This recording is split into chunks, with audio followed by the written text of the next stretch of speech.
Beauty parlour में तैयार हो गए तो पति रीझेगा, और शिव महापुराण की कथा में ये आत्मा का श्रृंगार होगा तो मेरा महादेव रीझ जाएगा, मेरा शिव रीझ।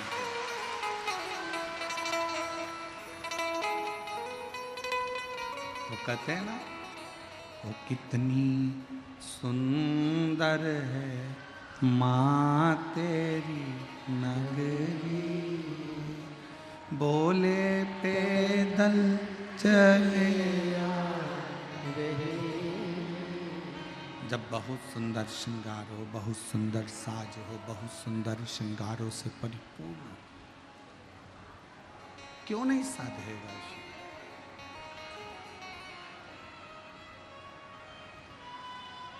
ऊपर का श्रृंगार दुनिया के लिए होता है, पर आत्मा का श्रृंगार तो मेरे परमात्मा देवाधिदेव महादेव के लिए होता है।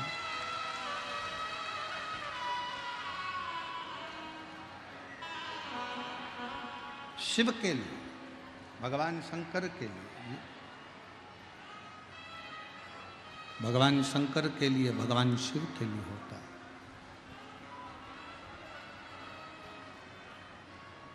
ऊपर से आप कैसे भी दिखें, ऊपर से आप कैसे भी तैयार हों, ऊपर से आप कैसे भी नजर आएं, पर शिव महापुराण की कथा कहती है भीतर से पवित्र भाव होना चाहिए।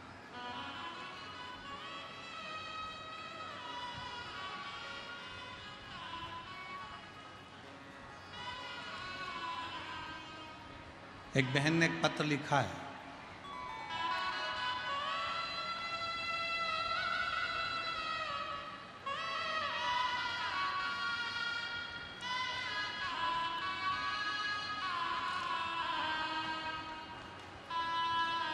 पत्र में उस बेटी ने लिखा है, महादेव की बेटी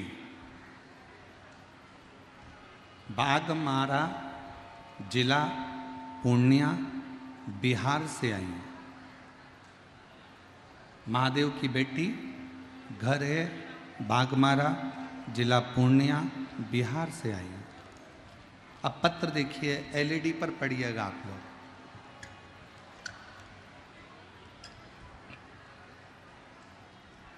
राधे राधे गुरुजी, सबसे पहली बात तो गुरुजी मैं आपकी नजर उतारना चाहती हूं। और नजर किस बात पे उतारना है वो तो सुनो पहले, तुमने तो ताली बजा दी, ताकि श्री शिव महापुराण की कथा बार बार बिहार में होती रहे। अब जरा पत्र को बहुत ध्यान से आप लोग एलईडी पर पढ़िएगा, आस्था चैनल पर पढ़िएगा कि इस बेटी का भाव कितना सुंदर। ना जाने उत्तर प्रदेश, मध्य प्रदेश, छत्तीसगढ़, महाराष्ट्र, हरियाणा, पंजाब, राजस्थान वालों ने कौन सा टोना आप पर कर दिया।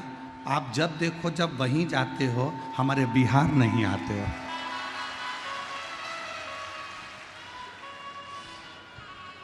इसलिए गुरुजी अब की बार बिना नजरे उतारे तो तुमको बिहार से जाने ही नहीं दूंगी, चाहे कुछ भी हो जाए।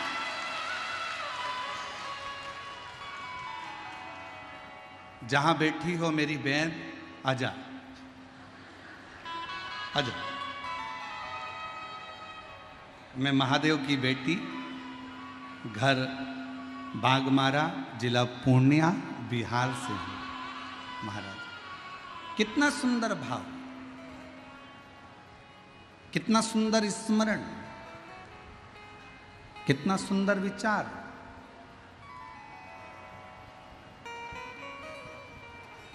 क्या चाहती है ये बेटी? इसने व्यासपीठ से ना धन मांगा, व्यासपीठ से शिवजी से ना उसने दौलत मांगी, शंकर की कथा में उसने कुछ नहीं मांगा, केवल शिव की कथा में मांगा कि बिहार की पवित्र भूमि पर शिव महापुराण की कथा बार बार होती है।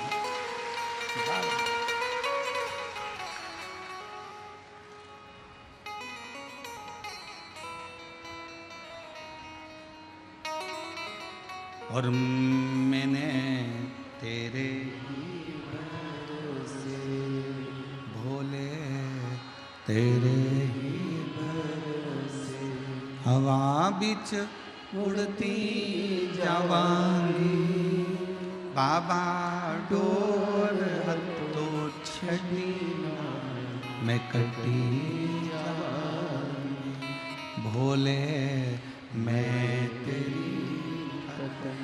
शिव जी से क्या मांगा?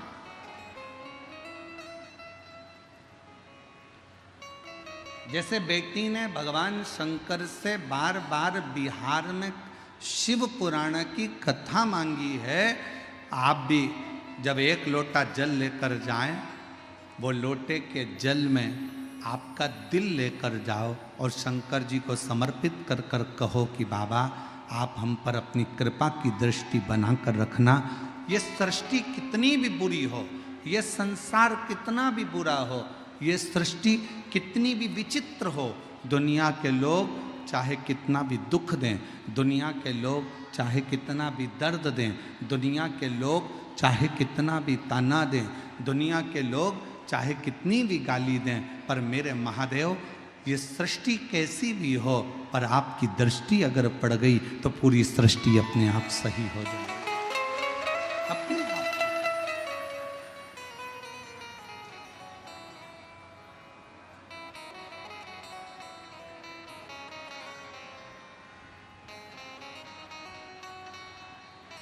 शिव को जल से ज्यादा आपका नूतन हृदय, नूतन मन चाहिए। शंकर भगवान को जल से ज्यादा तुम्हारा भाव चाहिए।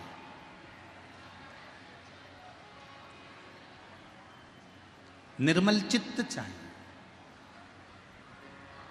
निर्मल स्वभाव चाहिए। शंकर जी को तुमसे बहुत सारा वैभव या धन या दौलत या संपदा नहीं चाहिए। रामचरितमानस का एक सुंदर लाइन है, निर्मल मन सो मोहि पावा।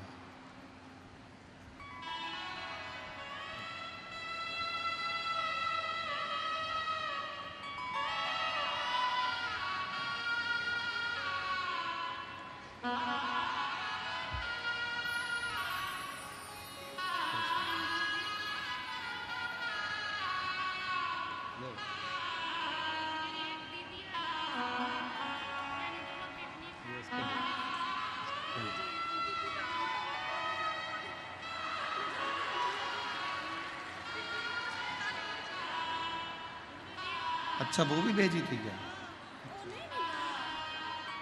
ये कह रही है, बेटी कह रही है हमने एक डिब्बी में काली मिर्च भेजी थी, वो कहाँ है?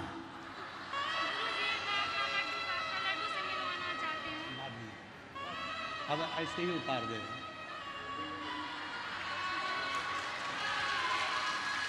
शंभो शंभो शंभो शंभो शंभो शंभो शंभो और शंभु शरणे मांगू घड़ी रे दुख का दया करीन दर्शन। अब उसने नजर उतार के यहीं पटक दी है, तुम्हारे कोई मिली है और चिंता मत करिए। ये शिव के प्रति निर्मल भाव है आपका। और फिर निवेदन करूंगा, मेरे देव अधिदेव महादेव को तुम्हारे धन की, तुम्हारे दौलत की, तुम्हारी सत्ता की, तुम्हारे वैभव की चाह नहीं है। मेरे देव अधिदेव महादेव को तुम्हारे बहुत सारे धन की चाह नहीं है। मेरे महादेव को तो केवल तुम्हारा निर्मल स्वभाव, निर्मल मन, निर्मल चित्त, बस वही शिव को चाहिए।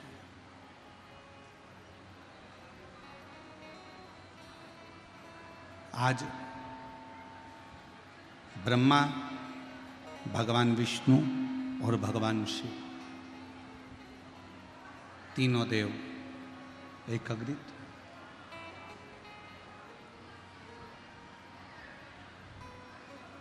तीनों देवता एकत्रित होकर माँ जगतजननी दुर्गा भवानी माँ आद्य शक्ति के पास में गए, माँ दुर्गा के पास में गए। माँ जगतजननी बैठी हुई, चारों तरफ उनके जय जयकार हो रहे थे। बोल दुर्गा महारानी की। चारों तरफ उनके जय जयकार हो रहे थे। ब्रह्मा विष्णु और महेश तीनों ने पहुंचकर प्रणाम किया, नमन।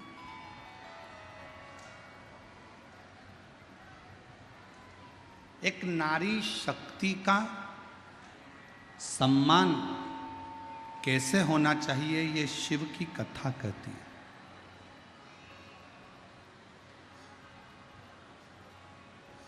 एक नारी शक्ति का आदर कैसे होना चाहिए, ये शिव महापुराण की कथा बताती है। और मेरा पुरुषों से भी निवेदन है, आप अपनी दुकान पे शेर बनकर रहो, मना नहीं है। आप आपके ऑफिस में शेर बनकर रहो, मना नहीं है। आप आपके काम में शेर बनकर रहो, मना नहीं है। पर शिव महापुराण की कथा कहती है कि घर के अंदर जब रहो तो शेर बनकर नहीं रहना, घर के अंदर रहना तो नारायण बनकर रहना, भगवान विष्णु बनकर रहना।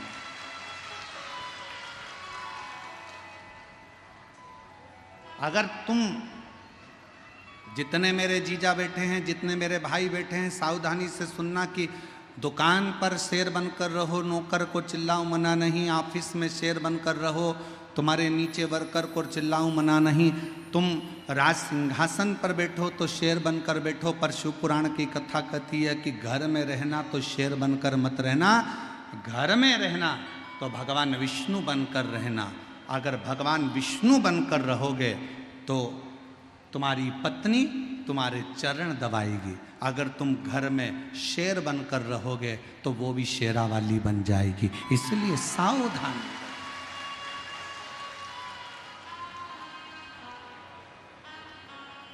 तुम दुकान पर शेर बने ना, चलेगा। तुम ऑफिस में शेर बने ना, चलेगा।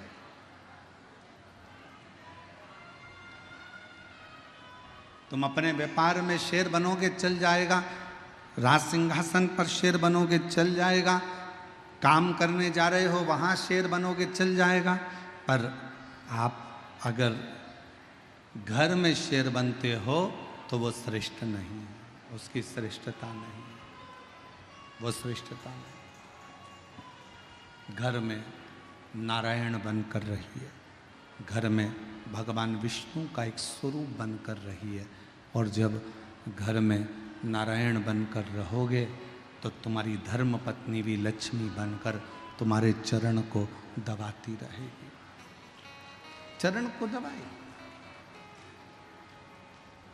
मेरे ओघड़दानी, मेरे भगवान शंकर, मेरे त्रिकालदर्शी, मेरे कैलाशी, मेरे अविनाशी, मेरे शिव की लीला कहती है।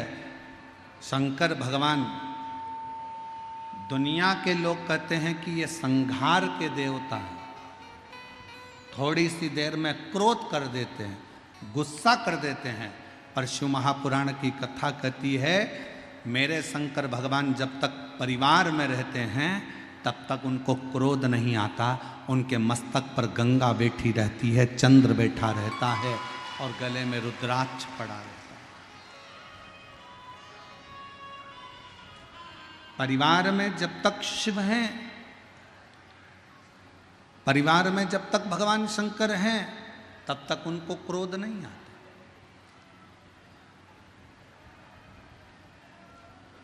अब कई लोग कहते हैं गुरुजी हमसे गलती हो गई, हमने भगवान के मंदिर में ये गलती कर दी, हमने शंकर जी के मंदिर में ये गलती कर दी, शंकर जी गुस्सा करेंगे, शंकर जी क्रोध करेंगे, शंकर जी हमसे रुष्ट हो जाएंगे, शंकर जी हमको पाप दे देंगे, शंकर जी हमको श्राप दे देंगे। शिव महापुराण की कथा कहती है अगर आपने शंकर भगवान से रिश्ता जोड़ा है, शंकर भगवान को अपना बाप मान लिया, शिव जी को अपना पिता मान लिया और आप शंकर भगवान की बेटी हो गए, आप शंकर भगवान के बेटे हो गए, तो फिर जब रिश्ता हो जाता है, जब परिवार बन जाता है, तो फिर बाप कभी क्रोध नहीं करता, बाप कल्याण ही करता।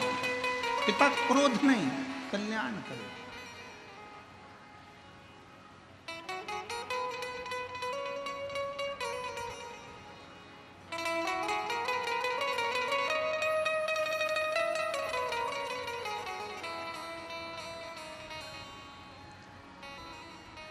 भगवान ब्रह्मा, भगवान विष्णु, भगवान शिव, तीनों मां जगतजननी दुर्गा भवानी के सामने आए,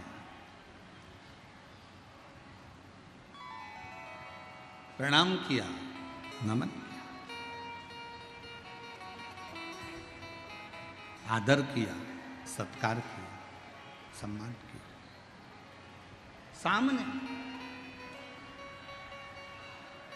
और जैसे ही आदर किया, सम्मान किया, सत्कार किया, माँ जगतजननी जगदम्बा भवानी दुर्गा ने, माँ आदिशक्ति ने, माँ भवानी ने पूछा कि क्यों आना हुआ, किस लिए आया, किस कारण से पहुंचे। आज तीनों के तीनों देव यहां आए हैं, किस लिए? आपके आने का कारण क्या है? क्यों आए, किस लिए आए? तब भगवान देवादिदेव महादेव जी ने कहा, हे जगतधात्री, हे दुर्गा, हे आदि शक्ति, सृष्टि को बढ़ाना है, सृष्टि का निर्माण करना है और सृष्टि का विस्तार करना है।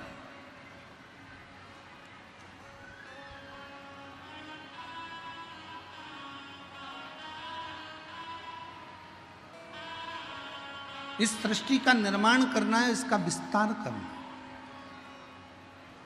हे दुर्गा, हे आद्य शक्ति, हे जगदम्बा, हे भवानी मां, आप कृपा करो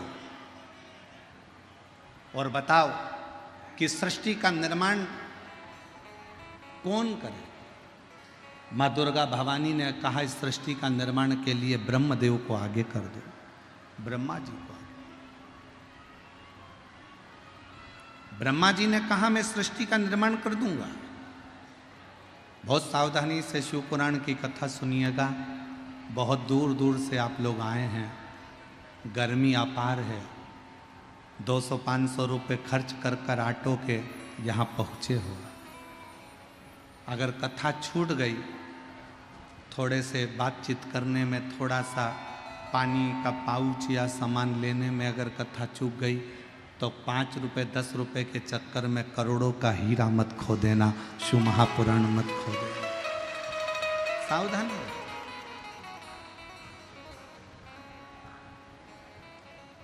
ब्रह्मा जी से कह दो कि सृष्टि का निर्माण करें।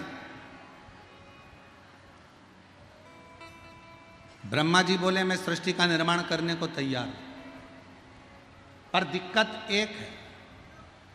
मान लो मैं सृष्टि का निर्माण करूंगा और अगर कुछ गलत बन गया तो फिर उसका क्या होगा।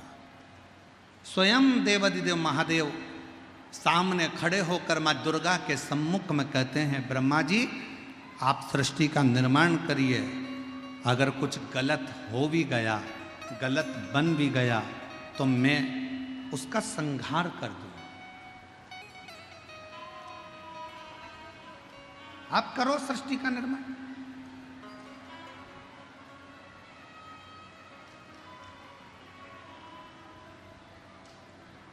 और रचाए सृष्टि को जिस प्रभु ने वही ये सृष्टि रचा है। सृष्टि को जिस प्रभु वही ये सृष्टि चला रही। जो पेड़ हमने लगाया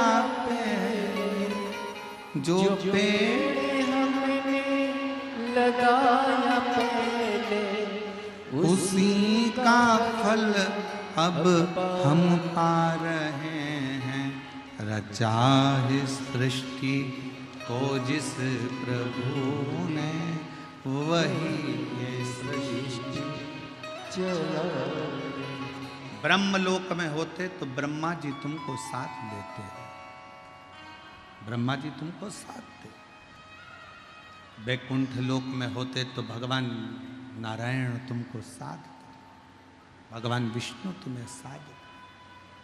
पर आप मृत्यु लोक में जन्म लिया, पृथ्वी पर जन्म हुआ, पृथ्वी पर जन्म हुआ।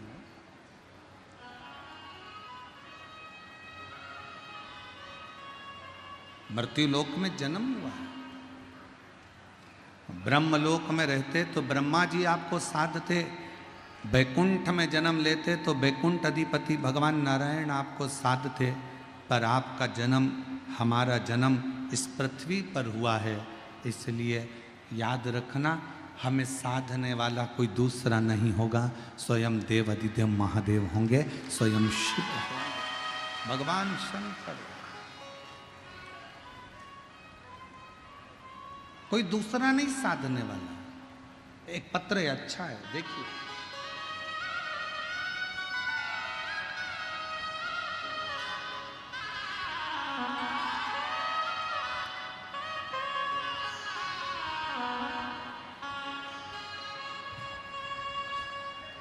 नीलम देवी जिला मुजफ्फरपुर की रहने वाली हैं। कहीं बैठी हों तो हाथ हिला सकती हैं, और अगर बैठी हों तो यहाँ आ सकती हैं। नीलम देवी जिला मुजफ्फरपुर की रहने वाली हूँ। जनवरी 2023 में कैंसर से ग्रसित हो गई, किंतु मेरी बीमारी का पता नहीं चल पा रहा था। मुझे बहुत पीड़ा में थी, इतनी पीड़ा मेरे शरीर में थी कि तकलीफ में झंझोड़ जाती। गुरुदेव, कैंसर की बीमारी भी आई तो 4th स्टेज पर। आप लोग पत्र को एलईडी पर पढ़ रहे होंगे, आस्था चैनल पर पढ़ रहे होंगे। कैंसर की बीमारी भी आई तो 4th स्टेज पर आई, और डॉक्टर ने जवाब दे दिया कि शरीर रहना मुश्किल है। गुरुदेव, मेरी पड़ोसन ने आपके बारे में बताया, महादेव पर जल अर्पित करो, पियो। जल पीती काफ़ी पीड़ा महसूस होती। गुरुदेव, बेलपत्र खाती, शरीर में जलन सी उत्पन्न होती। डॉक्टर ने तो जवाब दे दिया कि 4th स्टेज का कैंसर है 2023 में, कि इसको घर ले जाओ, इसकी सेवा करो, ज़्यादा जिएगी नहीं, ज़्यादा से ज़्यादा 3 महीना, 4 महीना, 5 महीना। घबरा गए। डॉक्टर ने कीमो का कह दिया। जब कीमो करवाने के लिए एक बार गए, शरीर में इतना दर्द, इतनी तकलीफ हुई कि भगवान से प्रार्थना करने लगी, भोले बाबा मेरा कीमो भी मत होने देना और तू मुझे संभाल लेना। अब करूं तो करूं क्या। तभी फिर किसी ने कहा कि शंकर जी पे 1 लोटा जल चढ़ाना प्रारंभ करो। रोज मंदिर में भेजती, जल मंगवाती, पीती, कभी कभी मैं भी चली जाती, जल और बेलपत्र खाती, और बाबा से प्रार्थना करके दूसरी बार जब कीमो करवाने गई तो डॉक्टर ने कह दिया इनको कीमो भी नहीं दे सकते, अब इनका शरीर बहुत बेकार सा हो गया है, अब ये अंतिम क्षण की ओर है। इतनी घबरा गए रिश्तेदार, सारे नातेदार। मैंने उनसे कहा तुम चिंता मत करो, वो सियोर वाला महाराज कहता है, एक लोटा जल सारी समस्या का हल। मुझे विश्वास है मैं शंकर जी को जल चढ़ाऊंगी तो मेरा बाबा मुझे ठीक करेगा। जल चढ़ाती और बाबा का जल पीती, बेलपत्र खाती। आज बाबा की कृपा से सारी रिपोर्ट नील आ गई और 2023 में मरने वाली थी, आज 2025 में कथा सुन रही हूं। 2025 में मैं कथा सुन रही हूं पंडाल में बैठकर।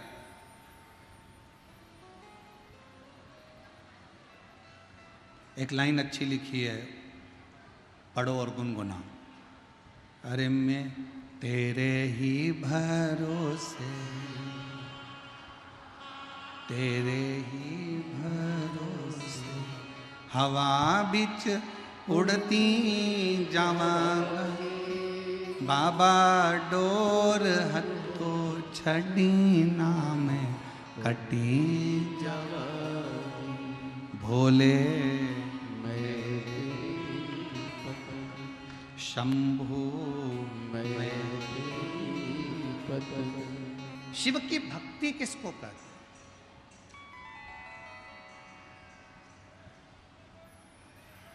शंकर भगवान पर करा गया भरोसा किसको कहते?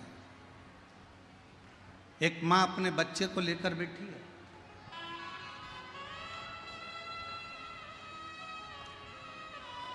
प्रियंका कुमारी, बिट्टू कुमार, ग्राम चकेहर, थाना पसराहा, जिला खगड़िया, मोबाइल नंबर ये है। कहीं बैठे हों तो हाथ हिला सकते हैं, और अगर बैठे हों और बच्चा साथ में आया हो तो उसको ला सकते हैं। गुरुजी, मैं भोले बाबा का क्या गुणगान करूं?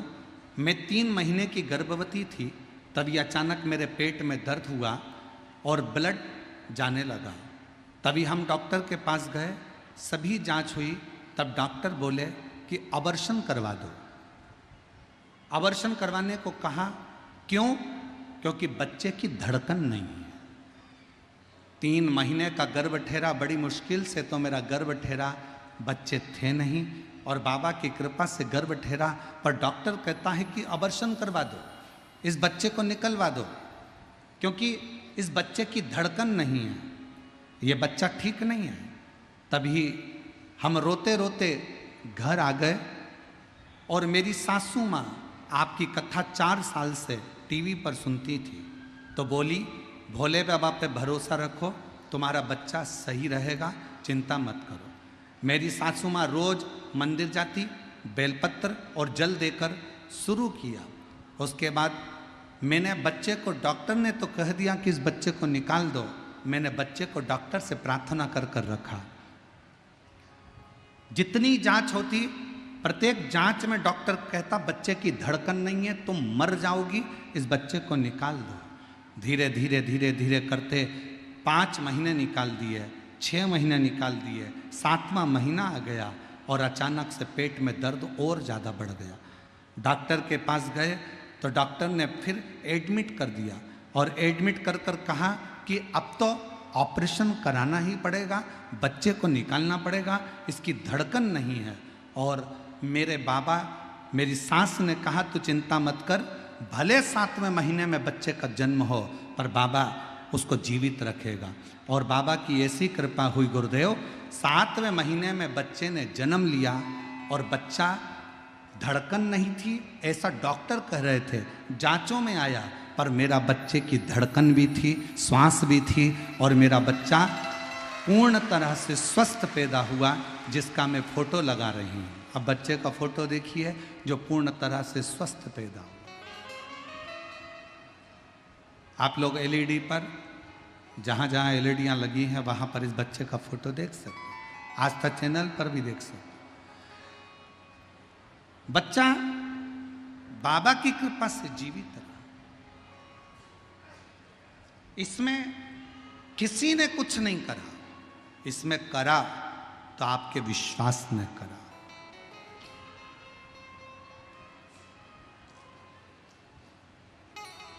इसमें करा तो आपके भरोसे ने करा। आपका जो विश्वास, आपकी जो दृढ़ता, मूल है वही शिव के प्रति समर्पित है। वही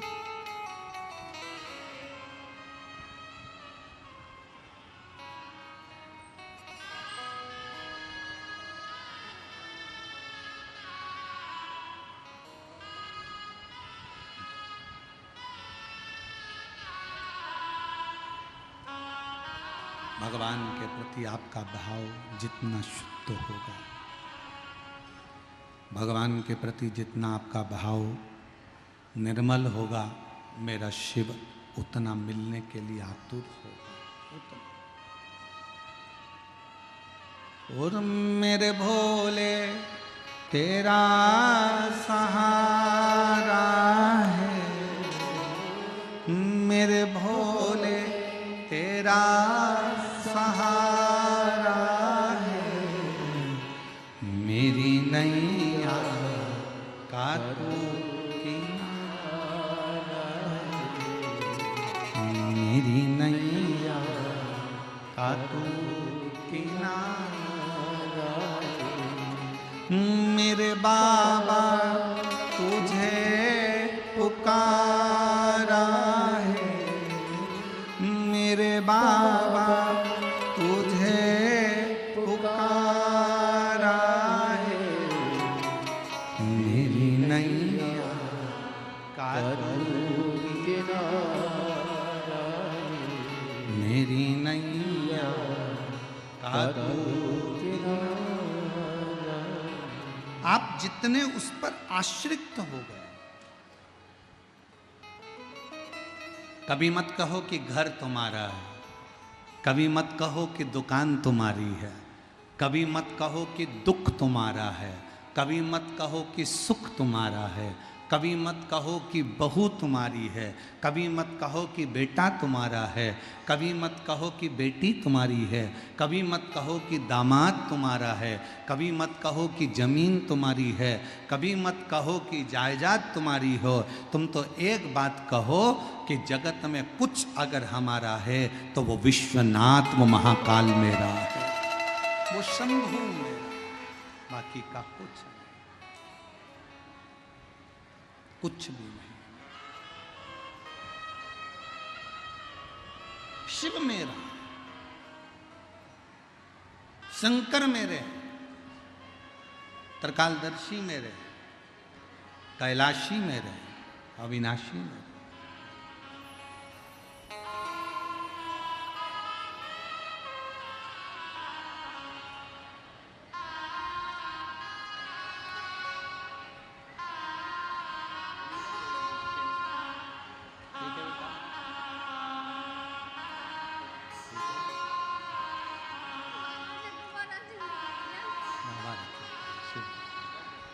दो 2023 में डॉक्टर ने कह दिया था कि चली जाएगी 3 महीने में। आज 2025 में वो दीदी कह रही है कि शंकर भगवान ने मुझको दूसरी बार जिंदगी दे दी और कथा को सुन। रोते नहीं, आंसू बचो, पहले आंसू बचो।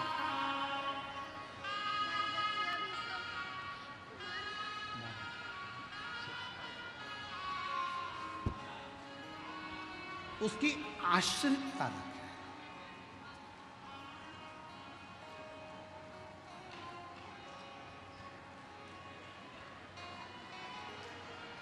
जिस दिन आपने ये कह दिया कि ये सब कुछ मेरे शंकर का है, मेरा कुछ भी नहीं है, उस दिन मेरे शंकर आपके घर को, आपको संभाल।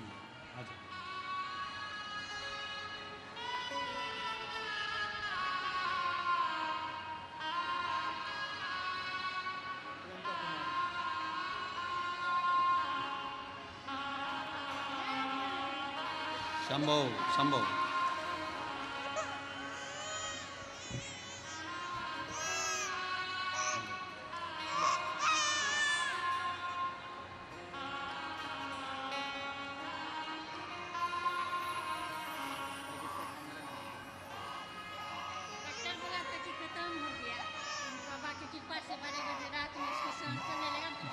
दीदी बोल रही हैं, डॉक्टर ने कह दिया था कि ये बच्चा खत्म हो गया है, तीसरे महीने में ही कह दिया था कि ये बच्चे की धड़कन नहीं है, ये मर चुका है, इसको निकाल दे, अवर्शन करवा ले।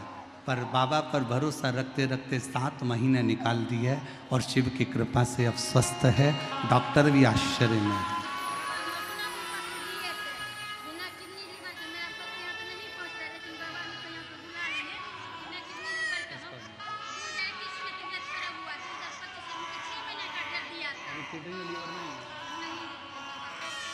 ले जाओ उसको, लेके जाओ, ले जाओ ले जाओ ले जाओ ले जाओ, रो रहा है।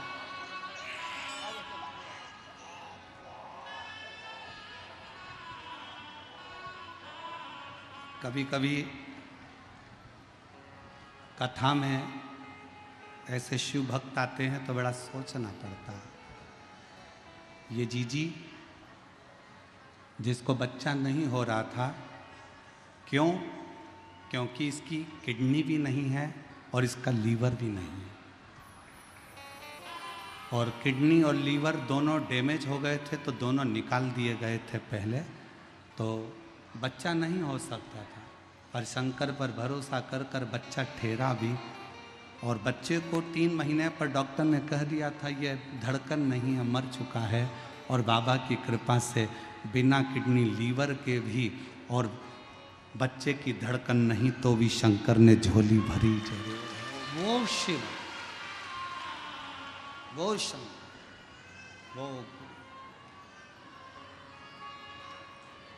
तेरे दरबार की बाबा निराली शान देखी है, तेरे दरबार की बाबा निराली शान देखी है।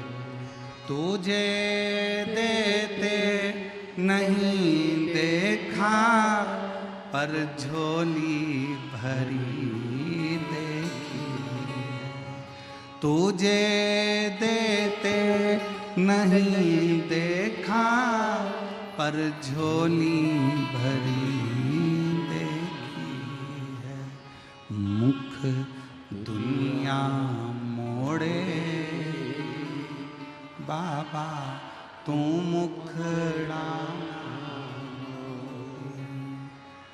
मुख दुनिया मोड़े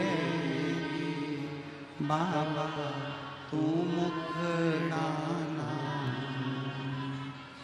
मेरी लगी परीतीनु बाबा तू है बिना। विश्वास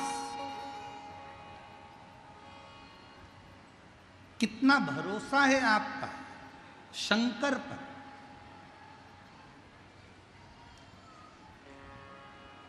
कितना भरोसा है आपका शिव पर, ये आप पर निर्भर करता है।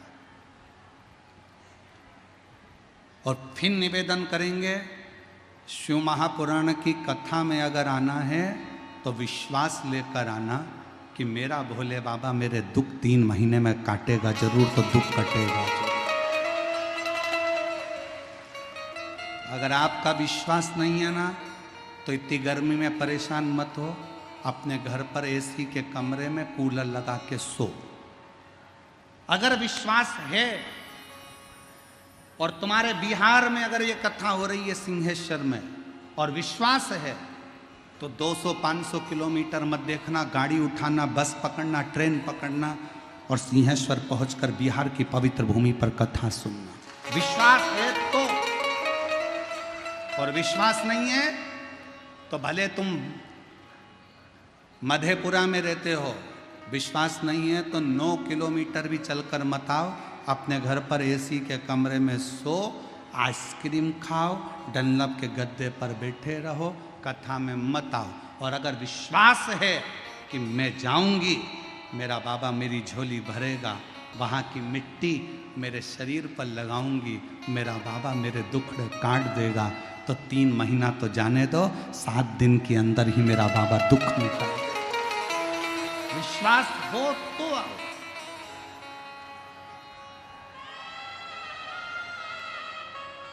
भरोसा हो तो आओ। और हम केवल आपसे नहीं, हम तो जयपुर में होने वाली 1 मई से 7 मई तक जो जयपुर में कथा होने जा रही है, हम तो उनको भी कहेंगे, उनको भी।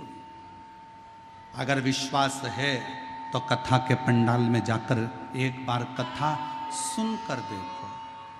अगर भरोसा है तो एक बार कथा के पंडाल में जाकर कथा श्रवण कर देखो। क्या देता है वो वही जानता, उसके ऊपर निर्भर करता है।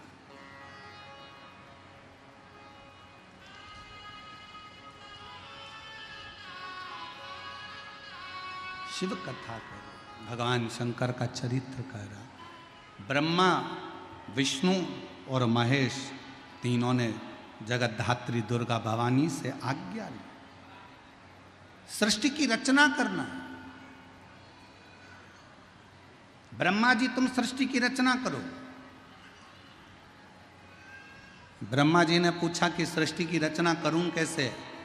शंकर भगवान ने अपने अर्धनारीश्वर स्वरूप का दर्शन देकर कहा कि आधे पुरुष बना दो, आधे स्त्री बना दो। ब्रह्मा जी को समझ नहीं आया तो उन्होंने एक ही व्यक्ति को आधा पुरुष आधा स्त्री बना दिया, तो पूरी की पूरी सृष्टि किन्नर ही किन्नरों की हो गई। जहां देखो वहीं पर किन्नर नजर आने लगे, जहां देखो वहीं किन्नर दिखने लगे, किन्नर ही किन्नर नजर आ रहे थे।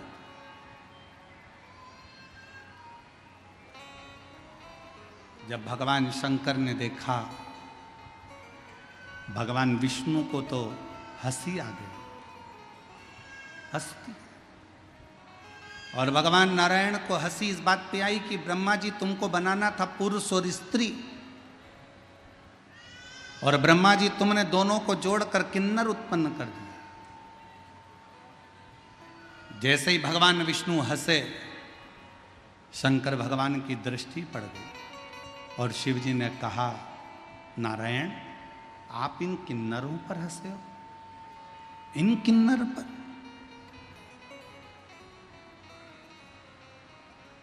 नारायण किन्नर को देखकर तुम हंसे हो, इसलिए एक बार तुमको भी किन्नर बनना पड़ेगा, तुमको भी किन्नर बनना पड़ेगा।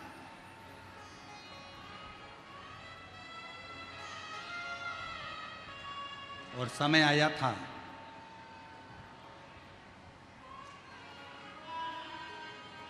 पांडव और कौरवों का युद्ध हो रहा था।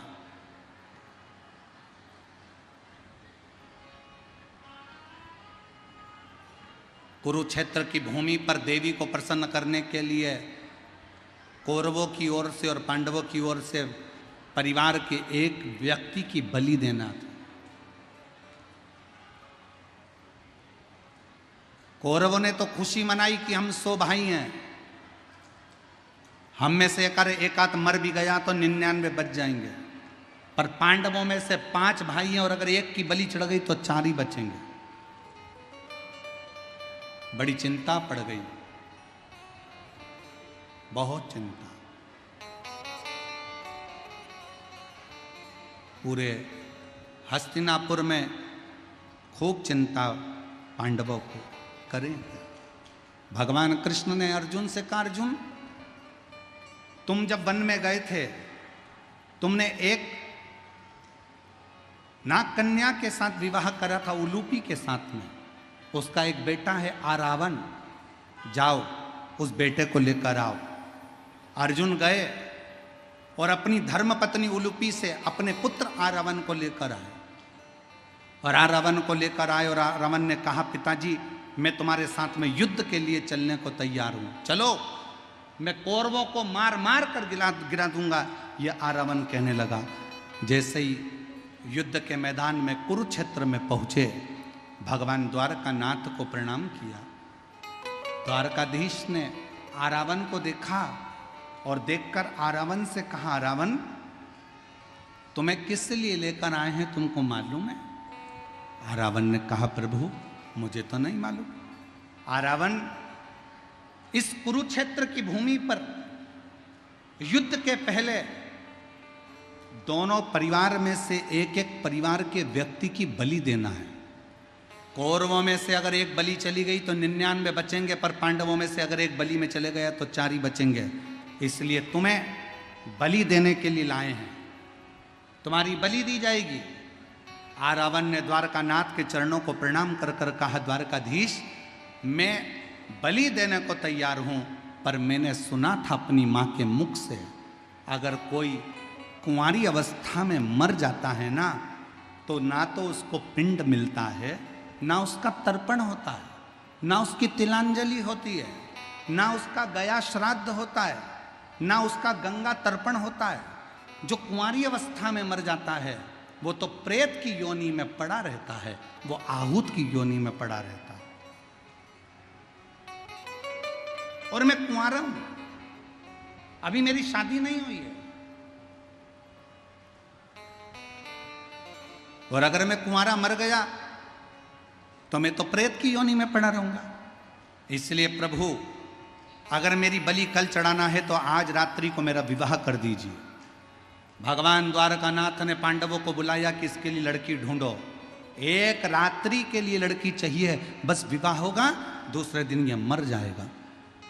कोई बाप अपनी बेटी का विवाह करने को तैयार नहीं हुआ। तब भगवान द्वारकानाथ को याद आया कि शंकर भगवान ने कहा था कि हे नारायण, हे विष्णु, तुम किन्नर पर हंसे हो, इसलिए तुम्हें किन्नर बनना पड़ेगा। भगवान द्वारकानाथ ने कहा अब लड़की ढूंढने मत जाओ, इससे विवाह मैं करता हूं। भगवान द्वारकाधीश किन्नर का रूप धारण कर लिए और रावण के साथ में शादी कर लिए। रावण के साथ विवाह हो गया। दूसरे दिन रावण का बलि चढ़ बलि चढ़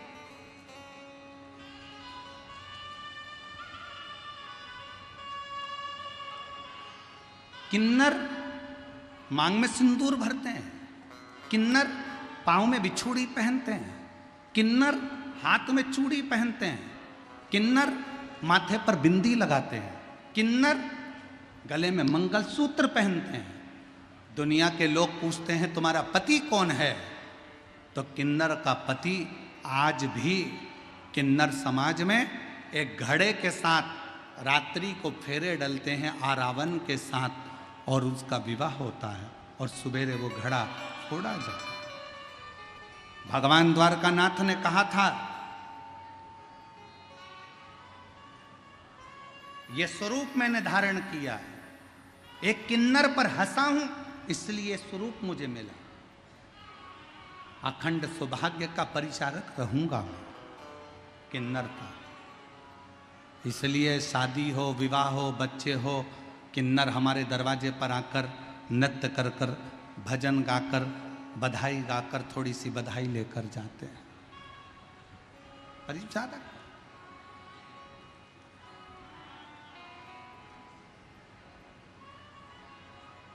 शास्त्र कहता है भगवान विष्णु किन्नर पर हंसे तो उन्हें किन्नर का जन्म मिला। कोई विकलांग है उस पर कभी मत हंसो, कोई लूला है उस पर कभी मत हंसो, कोई अंधा है उस पर कभी मत हंसो, कोई बहरा है उस पर कभी मत हंसो, कोई बहुत मोटा है उसको देखकर मत हंसो, कोई बहुत दुर्बल है उसको देखकर मत हंसिए, कोई अपने शरीर से बहुत रोगीला है उसको देखकर मत हंसिए। शिव पुराण की कथा कहती है कि जब भगवान शंकर के सामने भगवान विष्णु स्वयं किन्नर पर हंसे थे तो भगवान नारायण को भी पृथ्वी पर आकर किन्नर बनना पड़ा था। संसार में हम किसी पर हंसेंगे तो हमारा जन्म अगला वैसा की वैसा ही होगा, हम उसी जन्म में पहुंचेंगे, हम उसी जन्म को धारण करेंगे, हम उसी जन्म के अंतर्गत आएंगे।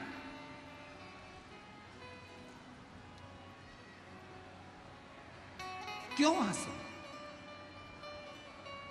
किम्मत बुरे कर्म कर बंदे वरना पछताएगा, भगवान की आंखों से तू बच नहीं पाएगा, तू बच नहीं पाएगा। अरे ओ अज्ञानी मत करना अरे ओ अज्ञानी मत कर, तेरे कर्म का फल भी तू ही पाएगा, जैसा किया तूने तेरे आगे आएगा। मत बुरे कर्म कर वरना पछताएगा, भगवान की आंखों से तू बच नहीं पाएगा, तू बच नहीं पाएगा। अब क्यों हंसना, क्यों ताने कसना, क्यों अपशब्द कहना, क्यों गाली देना, क्यों आड़ा टेढ़ा कहना?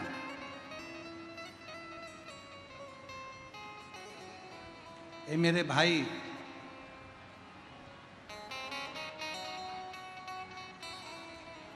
पानी और वाणी दो हैं।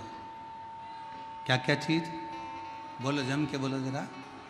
पानी और वाणी दो हैं। पानी अगर गंदा है तो शरीर को बेकार कर देता। पानी अगर गंदा है तो शरीर को बेकार करेगा, और वाणी अगर गंदी है तो मन को बेकार कर देती है। मन बेकार। पानी भी साफ लो और वाणी भी साफ लीजिए। पानी जितना साफ होगा शरीर उतना स्वस्थ होगा, और वाणी जितनी साफ होगी शिव तत्व उतना कृपा करेगा, शंकर भगवान उतनी करुणा करेंगे। हम वाणी की शुद्धता ही नहीं रखते। हम वाणी की शुद्धता नहीं रखते। एक सास का दामाद बहुत काला था। दामाद इतना काला, जीजा इतना काला, दामाद इतना काला, इतना काला, इतना काला कि तरा भी उसके आगे गोरा था।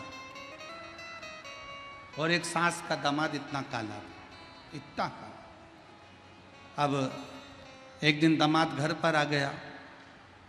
सास ने उसको श्रीखंड खिलाया, रबड़ी खिलाई, खीर खिलाई, चावल की खीर, सेवैया की खीर, बहुत पकवान बना बना कर, दूध पिलाना, दही खिलाना, लस्सी पिलाना, खूब खिलाया। दामाद ने मन में सोचा,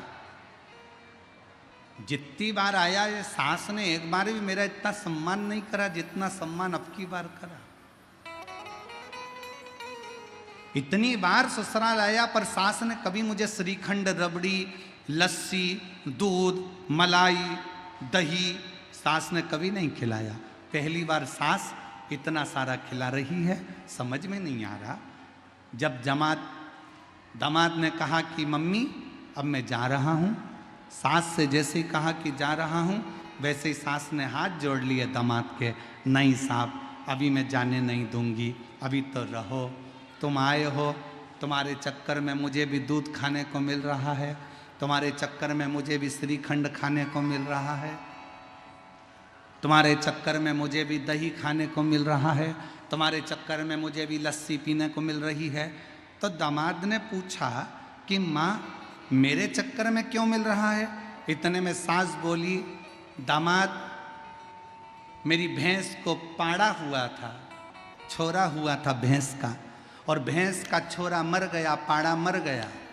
भैंस ने दूध देना बंद कर दिया था, पर जिस दिन से तुम आए हो ना, भैंस तुम्हें देखकर खूब दूध दे रही है।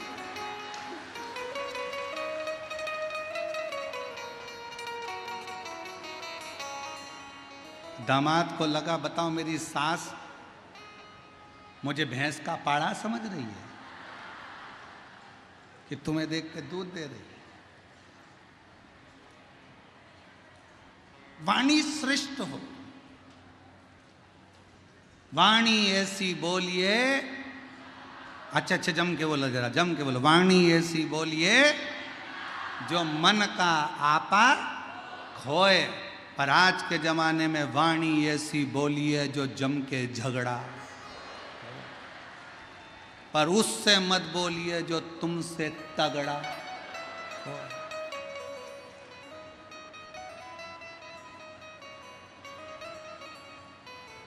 ये वाणी है जो पुजवा देती है, ये वाणी है जो दुचवा देती है।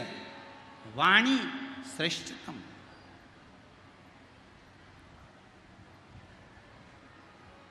एक दिन इन जीवान ने 32 दांतों से कहा, जीवान बोली 32 दांतों से, भैया कृपा करना, मैं तुम्हारी इकलौती बहन हूं, मुझे काट मत देना।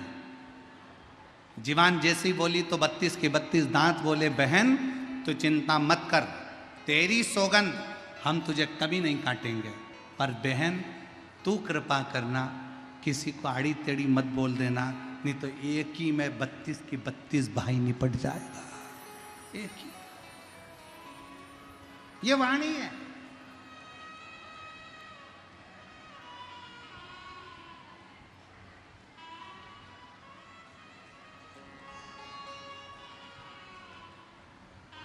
जितनी श्रेष्ठ बोल सकते हो उतनी बोलो, जितना भजन कर सकते हो उतना करो, जितना स्मरण कर सकते हो उतना करो।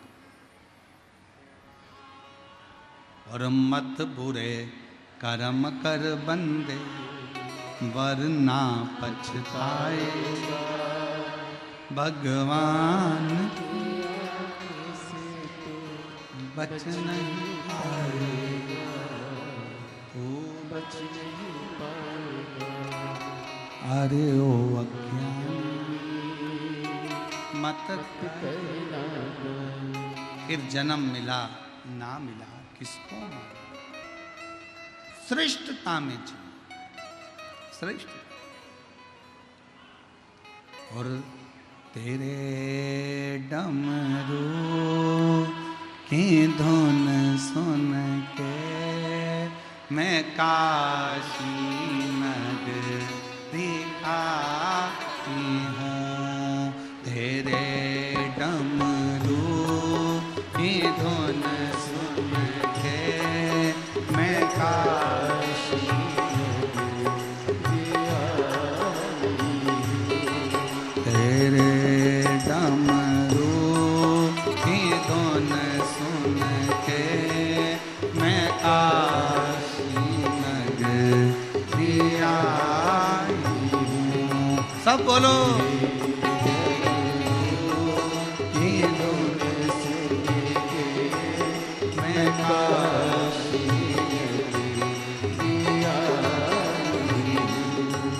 मेरे भोले ओ बम भोले, मैं काशी नगरी आई हूँ। मेरे भोले ओ बम भोले, मैं काशी नगरी आई हूँ। सुना है हमने ओ भोले, तेरी काशी में गंगा है। सुना है हमने ओ भोले, तेरी काशी में गंगा है। सुना है हमने ओ भोले, तेरी काशी में गंगा है। सुना है हमने ओ भोले, तेरी काशी में गंगा है। उसी गंगा को नहाने को मैं काशी नगरी आई हूँ। उसी गंगा को नहाने को मैं काशी नगरी आई हूँ। मेरे भोले ओ बम भोले, मैं काशी नगरी आई हूँ।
सुना है हमने ओ भोले तेरी काशी में गौरा है। सुना है हमने ओ भोले तेरी काशी में गौरा है। सुना है हमने ओ भोले तेरी काशी में गौरा है। सुना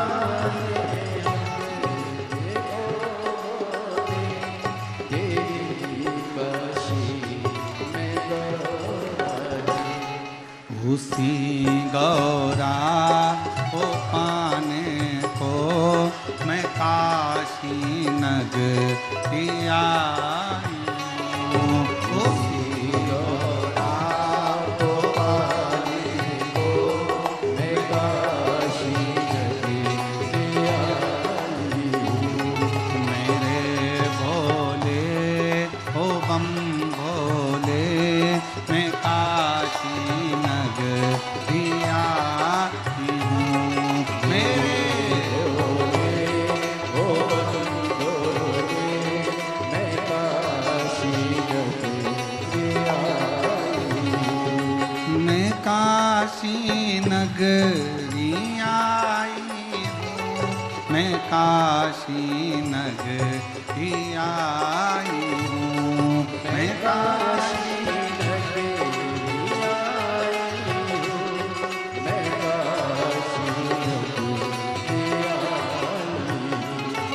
मेरे भोले ओ बम भोले मैं काशी नगरी आई हूँ।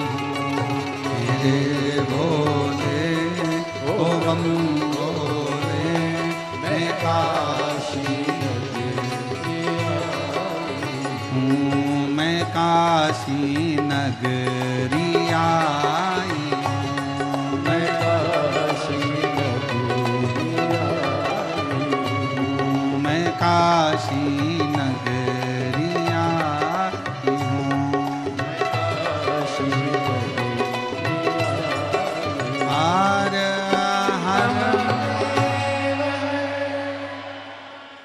अपने स्थान पर बैठकर बाबा से अपने मन का भाव कहिए, दिल से प्रार्थना करिए, विनय करिए, निवेदन करिए। हृदय से बाबा को कहिए। बहुत दूर दूर से आप लोग आए हैं बाबा को प्रार्थना करने के लिए, विनय करने के लिए, निवेदन करने के लिए।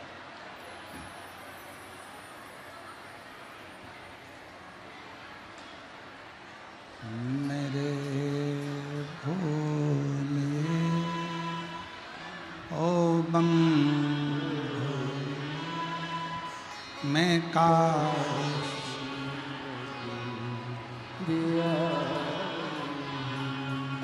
तेरे डमरू की धुन के मैं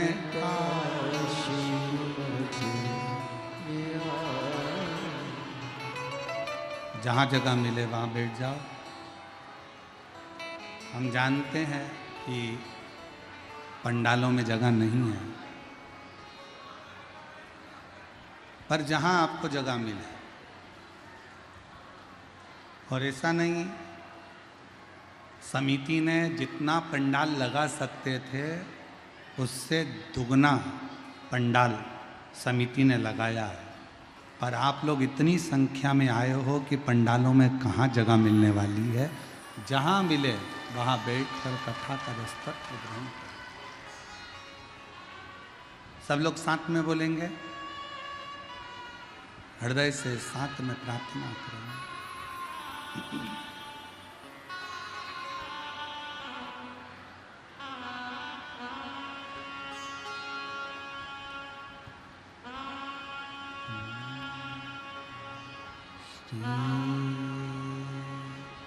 शिवा नमस्तु श्री शिवा नमस्तु श्री शिवा नमस्तु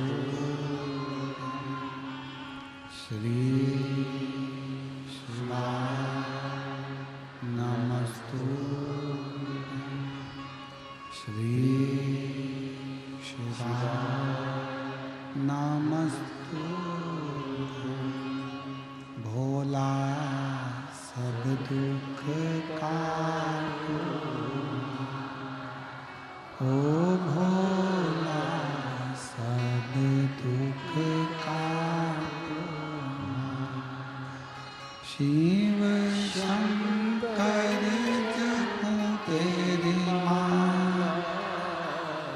भोले बाबा जपो तेरी माँ। भोला सब दुख काटो,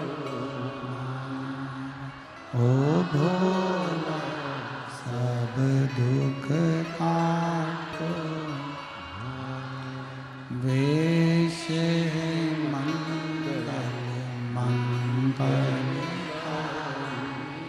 वेश मंगल मंगल। शमशान वासिया, शमशान वासिया, ओ भोला सब दुख काटो, ओ भोला सब दुख काटो।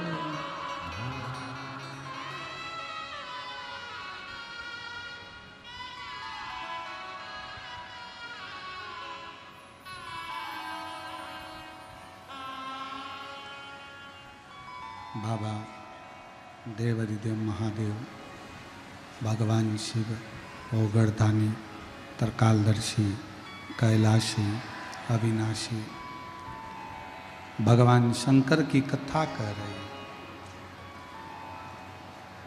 ब्रह्मा, विष्णु और महेश तीनों को सृष्टि का भार दिया। ब्रह्मा जी ने पुनः भगवान शंकर से आज्ञा लेकर अपनी जंघा से मनु और शत्रुपा को प्रकट किया। संसार के लोगों ने मनुष्य को तोड़ दिया। कोई कहता है हम ब्राह्मण हैं, कोई कहता है हम क्षत्रिय हैं, कोई कहता है हम वैश्य हैं, कोई कहता है हम शूद्र हैं। पर शिव महापुराण की कथा कहती है जब भगवान ने जन्म दिया था ना तो ब्राह्मण बनाकर पैदा करा था, ना वैश्य बनाकर पैदा करा था, ना क्षत्रिय बनाकर पैदा करा था, ना शूद्र बनाकर पैदा करा था। भगवान ने तो अपनी संतान बनाकर पैदा करा था, केवल मनुष्य बनाकर पैदा।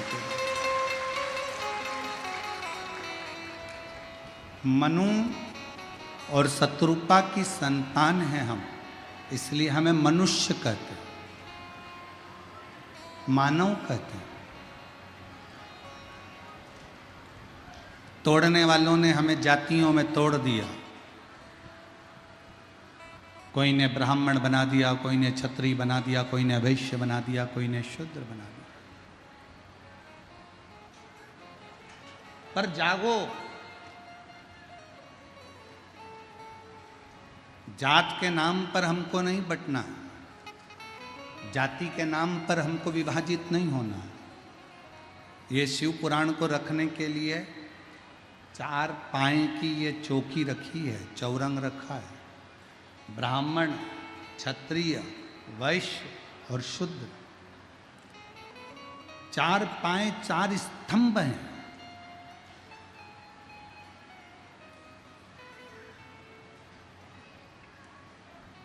अगर हम टूट गए, हम आपस में अगर झगड़ा करेंगे, हम आपस में टूटेंगे, तो एक ना एक दिन जो बंगाल में आज हो रहा है, आने वाले समय में अपने साथ में भी हो सकता है।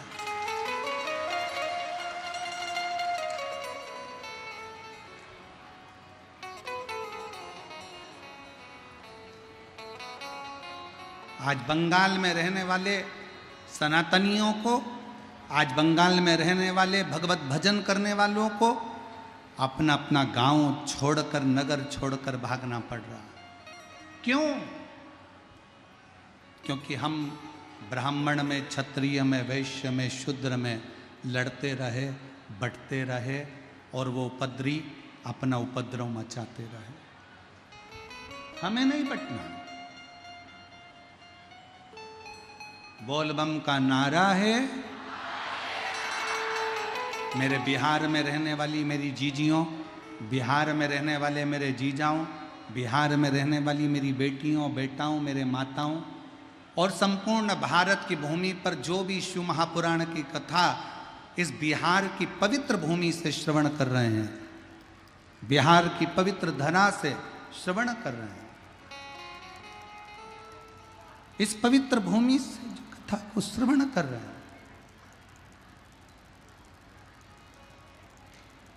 पवित्र धरा से जो शिव महापुराण की कथा को श्रवण कर रहे हैं, उनसे निवेदन करूंगा, हम जातियों में ना टूटे, हम जातियों में ना टूटे, हम सब इकट्ठे और शंकर जी के पट्टे, हम शिव तत्व को जाने, हमें टूटना नहीं। जागरूक हो जाओ,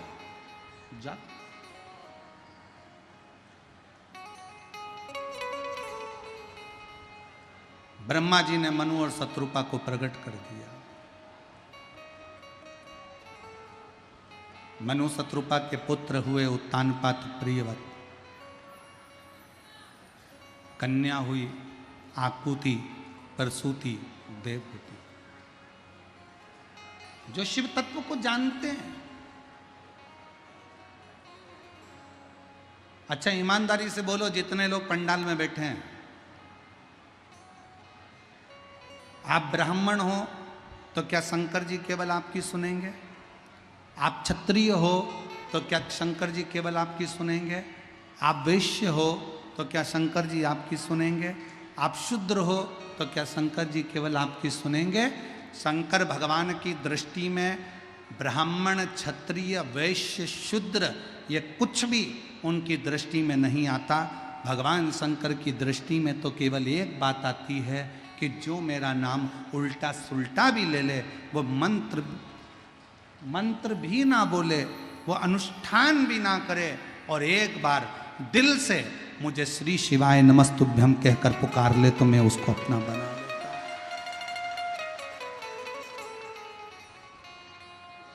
मैं उसको अपना बना लेता। और देखो एक पत्र है बड़ा सुंदर, देखिए।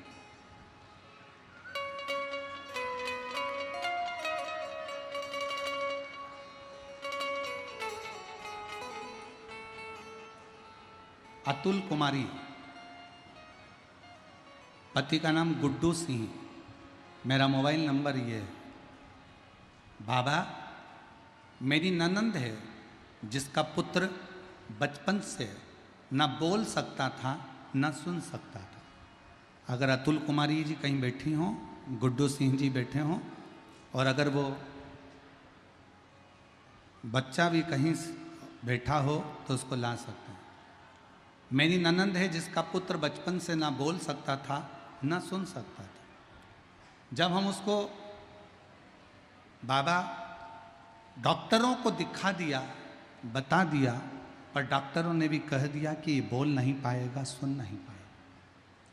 तब हमने पहली बार किसी के मुख से आपकी कथा के बारे में बताया, और कथा के बारे में बताया तो हम उसको सीहोर गए। वहाँ हम उस बच्चे को भी ले गए। वहाँ से हमने कंकर शंकर की पूजन करी। हमको नहीं मालूम था कि भारत की भूमि पर एक स्थान ऐसा भी है कुबरेश्वर धाम का, जहाँ कंकर को बीन कर पूजन करी जाती है, और जो दिल से मांगते हैं बाबा उसको 3 महीने के अंदर दे ही देता है। गुरुदेव, हम सीहोर गए, वहाँ से रुद्राक्ष लाए, कंकर शंकर पूजन करा, उस रुद्राक्ष को पानी में गला लेते और बच्चे को जल पिलाना प्रारंभ करा। गुरुदेव, 6 साल तक हमारी ननंद का बच्चा न बोल सकता था न सुन सकता था, और हम सीहोर से लाए रुद्राक्ष को पानी में गलाकर शिवजी को चढ़ाकर बच्चे को देना प्रारंभ करा। आज बाबा की कृपा से 6 साल बाद बच्चे ने बोलना और सुनना प्रारंभ कर दिया। हम बच्चे को भी, उसकी माता को भी यहाँ बाबा को प्रणाम करने लगे। गुरुदेव, हम खगड़िया बिहार की कथा में भी बाबा को पत्र लिखे थे कि बाबा तूने बड़ी कृपा करी है, जो मेरी ननंद के बच्चे को बोलना और सुनना प्रारंभ हो गया। मैं बाबा को धन्यवाद देने के लिए आई हूँ, बाबा को प्रणाम करने के लिए आई हूँ। मैं सिंहेश्वर नाथ मंदिर समिति को, गौरी शंकर समिति को धन्यवाद देती हूँ कि उन्होंने हम बिहार वासियों को ये शिव महापुराण की कथा इन जजमानों ने सुनने का मौका दिया। प्रणाम। कहीं बैठे हों तो आ सकते हैं। एक पत्र और देखिए, बड़ा सुंदर।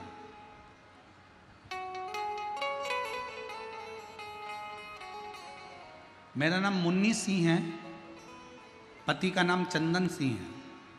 कहीं बैठे हों तो आ सकते हैं। मैं सुपोला जिला के राधोपुर सिमराही की रहने वाली हूँ। मेरा नाम मुन्नी सिंह, पति का नाम चंदन सिंह। मैं सुपोला जिला के राधोपुर सिमराही की रहने वाली हूँ। 2 साल पहले मेरे पति के मुंह में छाले हो गए थे और कुछ खाया पिया नहीं जाता था। बहुत सारे डॉक्टरों को दिखाई, लेकिन कुछ सुधार नहीं हुआ। यहाँ तक कि सुबह शाम इंजेक्शन लगने लगे। बाद में स्थिति कुछ ऐसी बिगड़ गई कि पता नहीं क्या हो गया।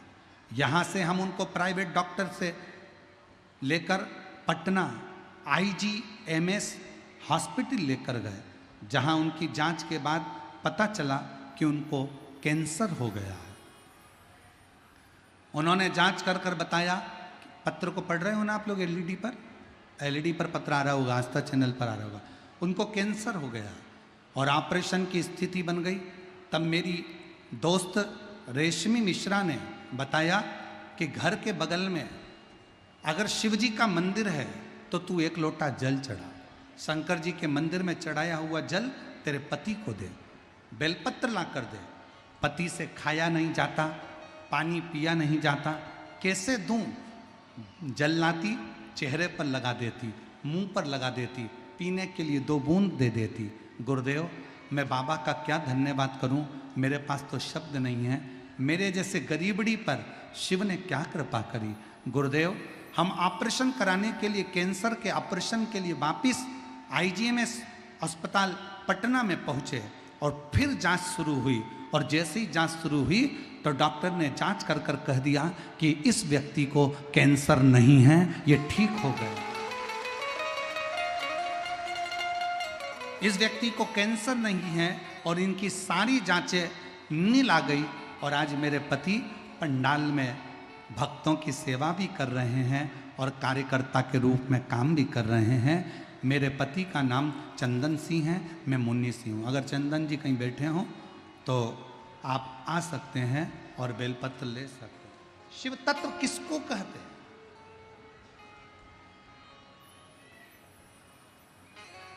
शिव भक्ति किसको कहते हैं?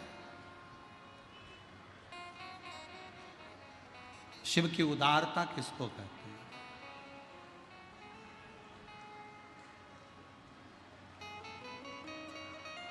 उससे प्रार्थना करो।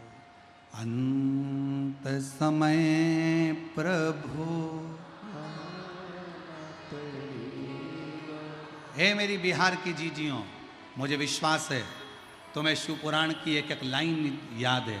दिल से बोलो, अंत समय प्रभु वचन दिया तो आए नाय प्रभु कुटुंब, अंत समय प्रभु वचन दिया तो अंत समय प्रभु वचन दिया तो एक वचन आपने अगर शंकर भगवान को पुकारा है, शिव आया, शिव आया।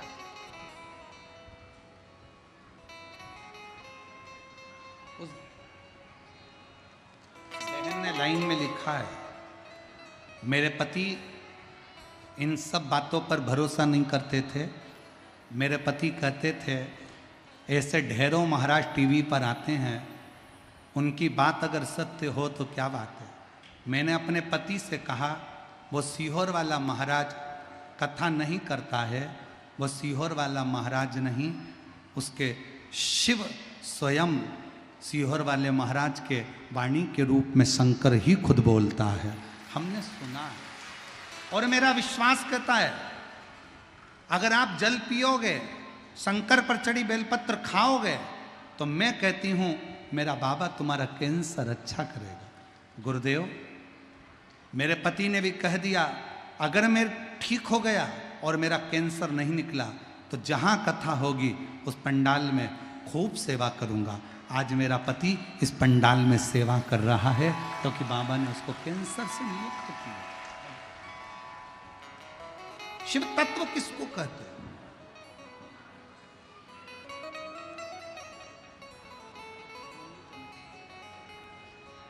अब रोते नहीं, अब तो खुश हो। चंदन सिंह आए, कैसे हो?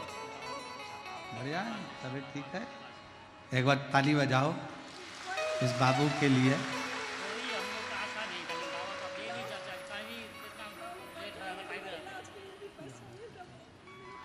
दीदी कह रही हैं हमारे पास इलाज के लिए भी पैसा नहीं था, डॉक्टर ने कैंसर बता दिया था और बाबा पर भरोसा कर कर आज कैंसर से मुक्त हो गए। डॉक्टर ने कह दिया कैंसर नहीं है। रोते नहीं, आंसू पोछो, आंसू पोछो, जल्दी पोछो आंसू।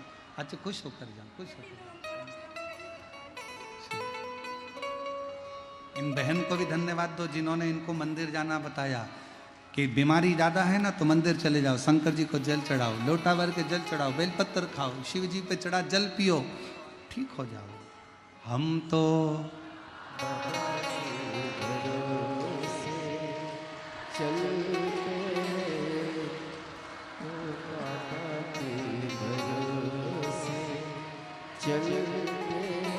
ये दुनिया वाले चलते ये दुनिया वाले चलते हम तो बाबा के भरोसे चलते हम तो बाबा के भरोसे उसके आश्रित हो, उसको समर्पित होकर जियो। शिव सुनेगा, शंकर सुनता है, क्यों नहीं सुने?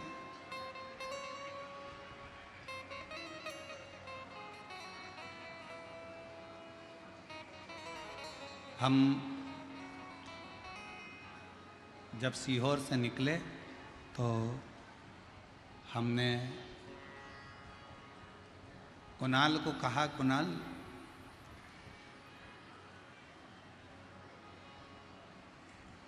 बहुत सारी जगह पर रुके, कहीं पर बेलपत्र का वृक्ष नहीं मिलता था, तो हमने कहा अब की बार ऐसा मन कर रहा है कि जहाँ रुकेंगे जरूर वहाँ बेलपत्र का कोई वृक्ष होगा जिसकी शरणागति में अपना विश्राम 7 दिन बाबा बना कर रखे।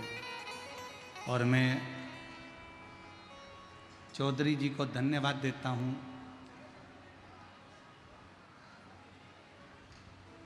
हम जहाँ रुके हैं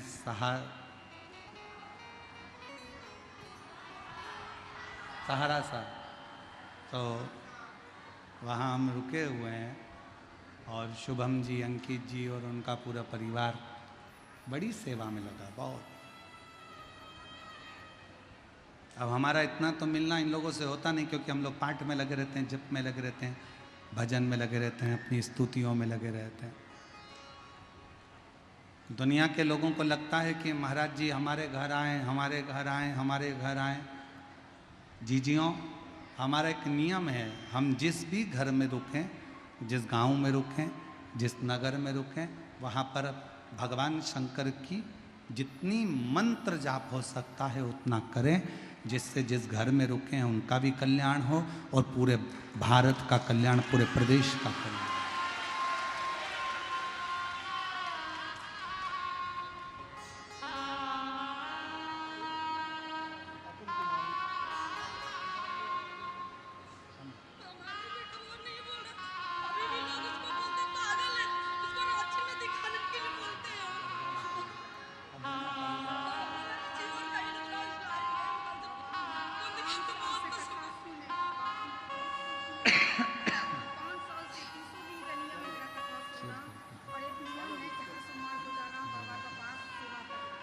दीदी बोल रही हैं, बच्चे को लोग पागल कहते थे, बोलता नहीं था, सुनता नहीं था। अब शिव कृपा से बेटे ने बोलना चालू करा है। एक बार जोरदार ताली बजाएं और बेटे ने सुनना करा है।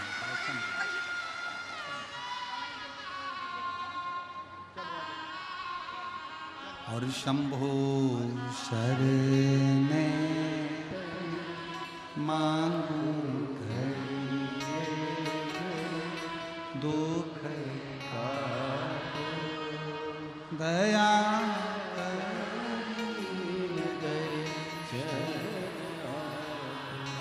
शिव के आश्रित हो जाओ।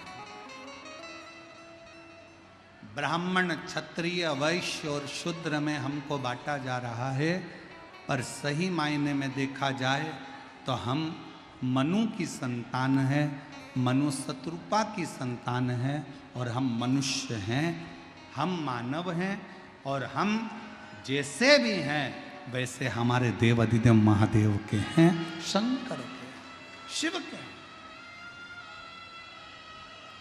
हम उसके हैं।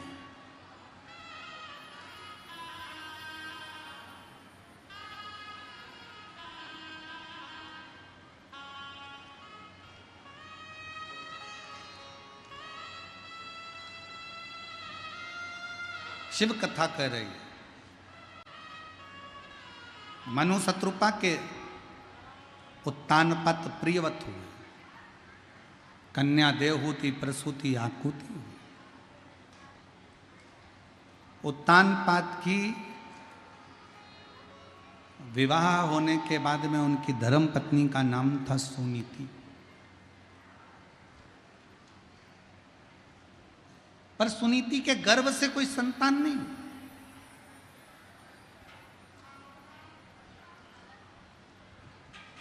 बड़े दुखी थे।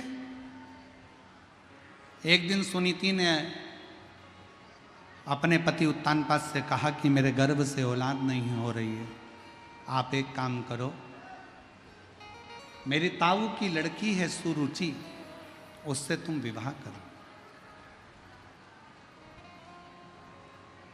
तुम उससे विवाह करो। एक बात बहुत ध्यान दें,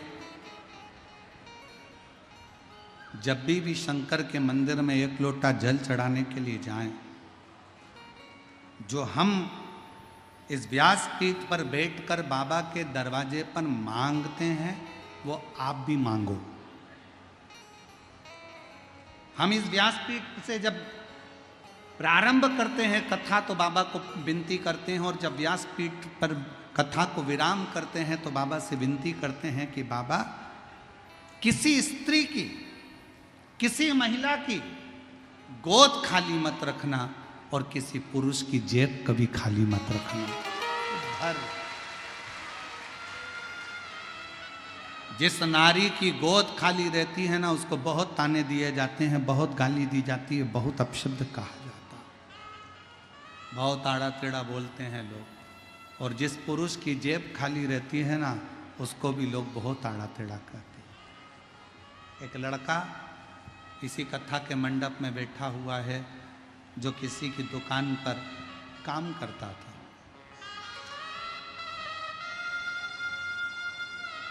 महादेव, मैं पूर्णिया जिला रामनगर, मेरा मोबाइल नंबर ये है। मेरा बेटा अनिल कुमार 2017 से सरकारी नौकरी की तैयारी कर रहा था। 2018, 19, 20, 21, 22 नौकरी नहीं मिला। मैं मायके गई थी, वहाँ पर मेरी एक सहेली बोली कि टीवी पर शिव महापुराण की कथा आती है, वो प्रदीप मिश्रा बाजता है, तुम देखो। विश्वास कर कर श्री शिवाय नमस्तुभ्यम का जाप करो। तब मैंने कथा सुनना शुरू किया, प्रतिदिन मंदिर जाना प्रारंभ करा, श्री शिवाय मंत्र जप चालू किया। फिर निवेदन करूं मेरी जीजियों से, श्री शिवाय नमस्तुभ्यम वो मंत्र है जिस मंत्र को पढ़ने वाले, जपने वाले का मात्र मुख का दर्शन कर लो तो जिंदगी के सारे पाप समाप्त हो जाते हैं और अश्वमेध यज्ञ का फल प्राप्त हो जाता है। बहुत व्यापार नहीं चल रहा, गाड़ी नहीं चल रही, ऑटो नहीं चल रहा, दुकान नहीं चल रही, फैक्ट्री नहीं चल रही, लिख दो दरवाजे के ऊपर श्री शिवाय नमस्तुभ्यम। गाड़ी के ऊपर लिख दो, ऑटो पर लिख दो, स्टिकर मिलते हैं चिपका दो अपने घर के दरवाजे पर। अगर दुख भी सामने से आ रहा होगा ना, दरवाजा बंद होगा, सामने आकर कोई खड़ा हो गया, कोई गलत खबर देने भी आया होगा, पढ़ लेगा श्री शिवाय नमस्तुभ्यम। तुम जब दरवाजा खोलोगे, उसके मुंह का दर्शन करोगे तो गलत भी अच्छा होकर रहेगा उस मंत्र के लिए। प्रत्येक शिवालय में, शंकर के प्रत्येक मंदिर में एक छोटा सा बैनर, एक होर्डिंग जरूर लगाओ, लिख दो श्री शिवाय नमस्तुभ्यम। शंकर और पार्वती हम आपको नमन करते हैं, नमन। गुरुदेव, श्री शिवाय नमस्तुभ्यम का जाप करती रहे, भजन करना। मैंने अपने बेटे से कहा, तू एक बार दुकान पर काम करता रहता है, दुकान पर ही टीवी लगा ले और टीवी लगा के कथा सुनते रहे। बेटा दुकान पर कथा सुनना प्रारंभ कर दिया। जितनी देर कथा चलती मेरा बेटा दुकान पर कथा सुनता, बहुत मेहनत करता, मंत्र का जाप करता, मंदिर जाना प्रारंभ करा। बेटे ने पढ़ाई छोड़ दी थी, उसने सोचा था मेरे कंपटीशन एग्जाम में निकल नहीं रहा, नहीं पढ़ूंगा। गुरुदेव आपकी कथा सुनकर मेरे बेटे में बल आ गया, उसने दुकान पर काम करते करते पढ़ना प्रारंभ कर दिया। पढ़ाई करते करते परीक्षा देना चालू करा और बाबा की कृपा से 26/12/2024 को मेरा बेटा टीचर के पद पर नियुक्त हो गया और प्रिंसिपल बनकर स्कूल के अंदर नियुक्त हुआ। प्रिंसिपल। मैं बाबा को यहाँ धन्यवाद देने के लिए आई हूँ। लाइन अच्छी है, आप और हम गुनगुनाते हैं, एलईडी पर आप पढ़ भी सकते हैं। खाली न जाता कोई दर से तुम्हारे, खाली न जाता कोई दर से तुम्हारे, मैं भी खड़ी हूँ नन्ही बाहें फंसा, अपने हृदय से लगा लो न लगा लो, गिरी जा रही हूँ उठा लो, भोले अपने घर से अब तो न टालो, गिरा जा रहा हूँ उठा। अनिल जी अगर कहीं बैठे हों तो आ सकते हैं, बेलपत्र लेना। आप और हम सब मनु शत्रुपा की संतान हैं। उत्तानपाद की धर्म पत्नी सुनीति ने कहा कि सुरुचि से विवाह कर।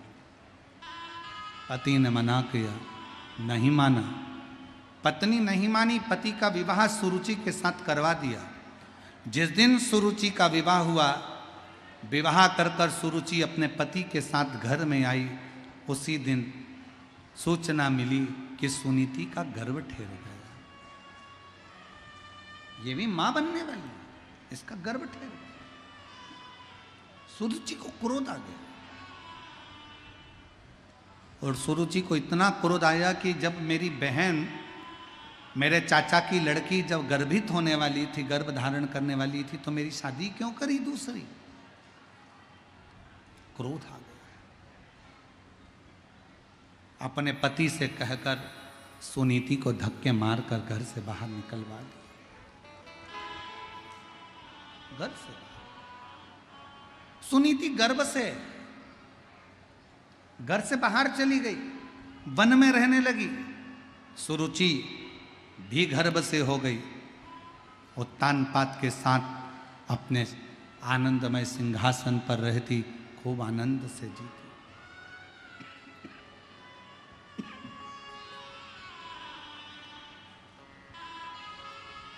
खूब आनंद से। समय आया, सुनीति के गर्भ से एक बेटे ने जन्म लिया जिसका नाम ध्रुव हुआ, और सुरुचि के गर्भ से भी एक बेटे ने जन्म लिया जिसका नाम उत्तम हुआ।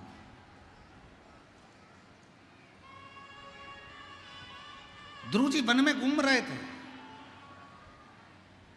देवऋषि नारद का आगमन हो गया और नारद जी ने ध्रुव जी से कहा, तुमको मालूम है तुम्हारे पिता कौन है? ध्रुव जी कहते हैं, मैं अपने पिता को नहीं जानता। मैं अपने पिता को नहीं जानता क्योंकि मैंने देखा ही नहीं अपने पिता को। मुझे तो मेरी मां ने जन्म दिया और पालन पोषण किया।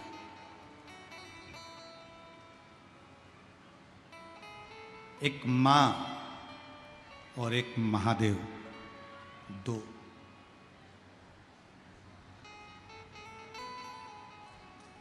एक मां, दूसरा महादेव, ये दो ऐसे हैं जो तुमसे कुछ नहीं लेते, हमेशा तुमको देते ही देते हैं।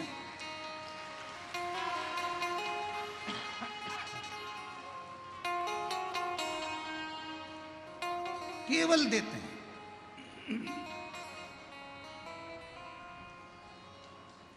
मां तुमको जन्म देकर सृष्टि में लेकर आई है और महादेव इस सृष्टि में तुमको संभाल कर रखे है।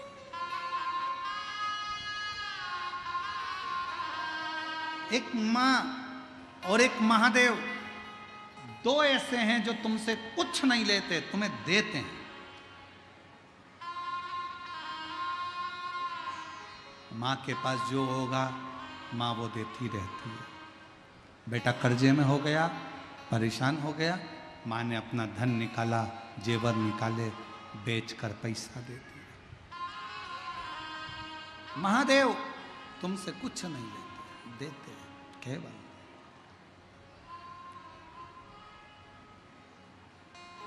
और ये उसी की कृपा है। तेरी कृपा का क्या है भरोसा, कब किस पर हो जाए,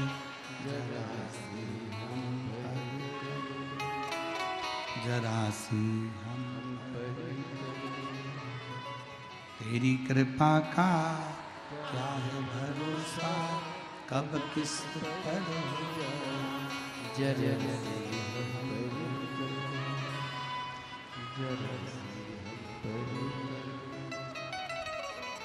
ये उसकी कृपा है, उसकी उदार। ध्रुव तुमको नहीं मालूम तुम्हारे पिता कौन है? नहीं। नारद जी ने कहा तुम्हारे पिता उत्तानपाद इस सृष्टि के सबसे बड़े राजा। उत्तानपाद का नाम सुनते ही ध्रुव जी दौड़ पड़े सिंहासन की ओर, और जो अपने पिता के दरवाजे पर पहुंचे द्वारपाल रोकने लगे, सब कुछ छोड़कर सिंहासन पर अपने पिता की गोद में जाकर बैठ गए। अपने पिता की गोद में बैठे तो सुरुचि बैठी थी। सौतेली मां हाथ पकड़कर उतारा, कौन है रे तू? कहा मैं सुनीति का बेटा हूं, मेरा नाम ध्रुव है। सुरुचि कहती है अगर पिता की गोद में बैठने का इतना शौक है तो मेरे गर्भ से जन्म लेना पड़ेगा, तब जाकर तू पिता की गोद में बैठ पाए। धक्का देकर उतार दिया ध्रुव जी महाराज को। रोते रोते ध्रुव जी अपने घर चले गए। मां ने पूछा, 4 वर्ष के ध्रुव जी महाराज से सुनीति पूछती है तो रोता क्यों है? क्यों रोता? मुझे पिता ने अपनी गोद से नीचे उतार दिया। सुरुचि मां कहती है अगर तुझे जन्म लेना है तो मेरे गर्भ से जन्म लेना पड़ेगा, और मेरे गर्भ में आने के लिए भगवान का भजन करना पड़ेगा, तब तू अपने पिता की गोद में बैठ सकता है। इतने में सुनीति ने कहा अपने पुत्र 4 वर्ष के बेटे ध्रुव जी से, पिता की गोद में बैठने के लिए रोता है ध्रुव, अगर बैठना है तो उस महादेव की गोद में जाकर बैठ जा जिसकी गोद से कभी कोई नीचे नहीं होता। अगर बैठना है तो उस परमात्मा की गोद में जाकर बैठो जिसकी गोद से कोई नीचे नहीं होता। कोई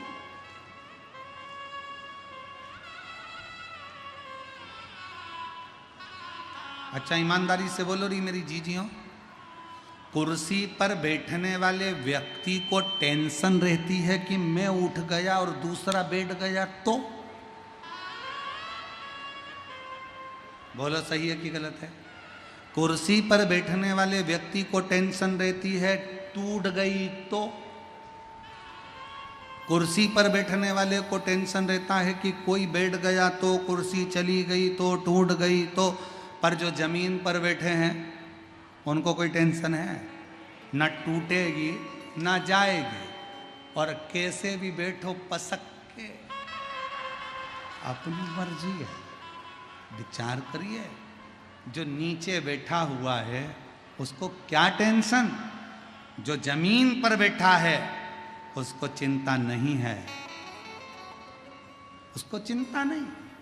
4 पाई पर बैठने वाला, 4 पाए की कुर्सी पर बैठने वाला, 4 पाए की चौकी पर बैठने वाला चौकीदार होता है, और जो जमीन पर बैठता है वो जमींदार होता है, वो जमींदार है।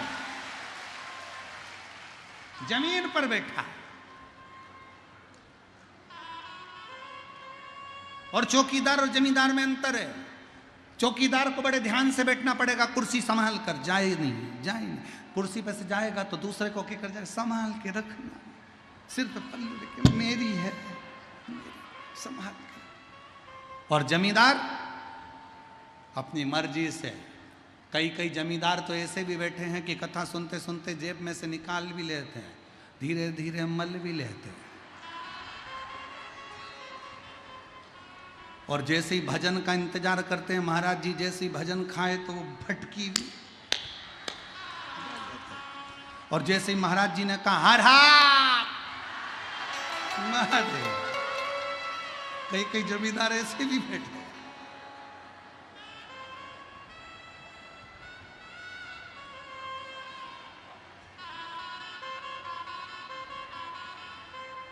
और फिर उनके मुंह में यहां भरी हो।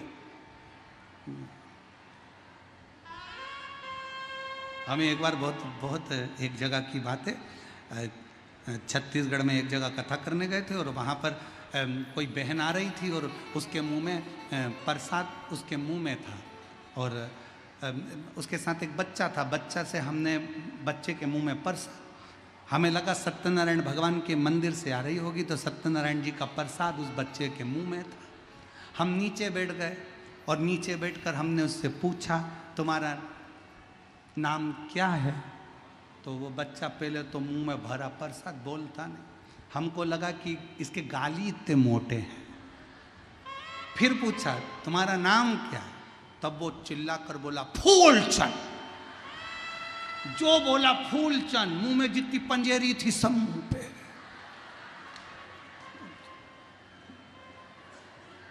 हम तो तुमको इसलिए बता रहे हैं कि तुम यहां से जाओ तो कोई तुमको नाम मत पूछना किसी से भी कि तुम्हारा नाम क्या। उसके मुंह में अगर खोपरा शक्कर हुआ तो फूंक दे। तो रोता है। ध्रुव जी महाराज को रोता हुआ देखकर माँ ने कहा अगर बैठना है तो परमात्मा की गोद में बैठ। ध्रुव जी ने तप करा, भगवान नारायण ने दर्शन दिया। क्या चाहते हो? आपकी गोद में बैठना चाहता हूं। क्यों? क्योंकि जो नारायण और महादेव की गोद में बैठ जाता है वो कभी गिरता नहीं है, संभल जाता है। मुझे बैठना है। बैठ गए गोद में।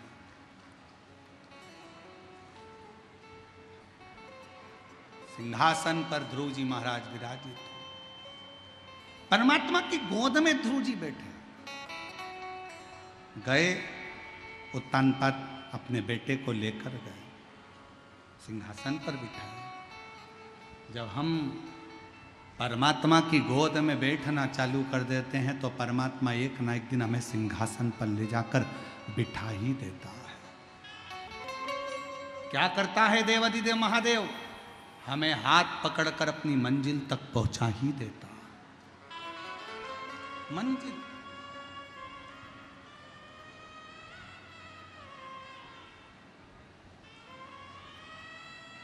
बस उसके गोद में